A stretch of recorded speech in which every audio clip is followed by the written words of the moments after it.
If you were to go back to when you were in either high school or college, what is the best piece of advice that you would give to your younger self? Best piece of advice I would give to my younger self is don't be afraid to step out and create.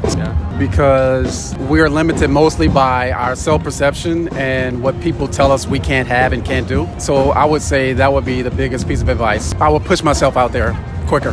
What has been the importance for you of getting outside of your comfort zone and stepping outside of the box?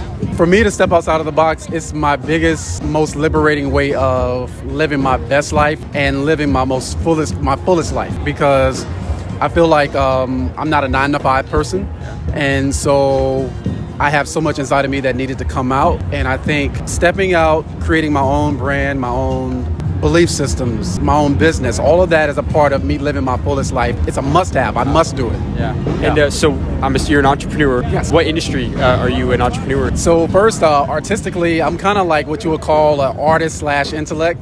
So half of me is artist and the other half is intellect. So my artist side, I am a singer, songwriter, actor, and podcaster. Wow. Also, I'm a spiritual advisor. I love that. And on the intellect side, I'm an entrepreneur. I own a mental health company that helps young people who are struggling with diagnosis with mental health. We're doing prevention work with them in the community. That's amazing. What is your best piece of advice to someone who's wanting to pursue entrepreneurship and start a business in 2022? Ooh, the best piece of advice for an entrepreneur this year, I would say, is don't limit yourself to one area of learning or education.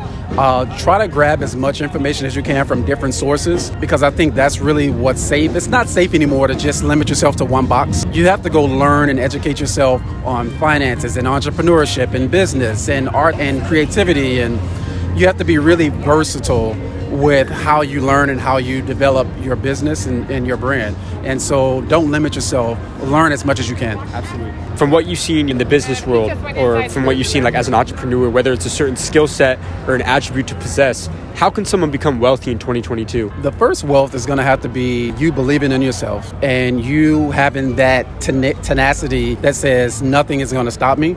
I think that makes you self-wealthy. You need that first. But in this year, in 2022, you need to be invested in the stock market. You need to be in real estate. You need to be invested into businesses, crypto. You need to go hard on, don't put all your money in one basket. You need to go versatile, multitask yourself in those areas. Absolutely. And so my last question is, it's kind of a fun one, but if you had to start from zero and you had 1 year to make $1 million and your life depended on it, what would you do? If my life depended on it, making this money, knowing what I know now, I would not procrastinate or wait to do what I'm about to do now. I would just jump out there without enough. Like I say, a lot of people wait for things to happen in their lives because they don't have enough money, they don't have enough relationships, they don't know enough people. I would just jump out there and do it full-fledged, no fear.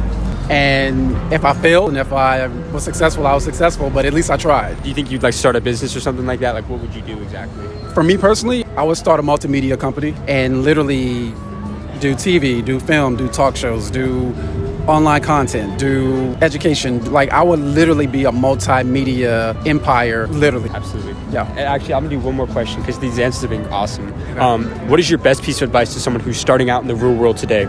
The best piece of advice for someone who's starting out in the real world today is discover your strengths and weaknesses, and you're going to have to do some self-discovery first on that. And don't listen to everybody. Don't take what everyone says to heart. You're going to have to really know at the core what's true for you, because what's true for you may not be what's true for someone else. And at the end of the day, you got to be happy about what you're doing. You have to be passionate about it, and you have to know that it was your decision. If it wasn't your decision, you're not going to be happy with it 5 years from now. Absolutely.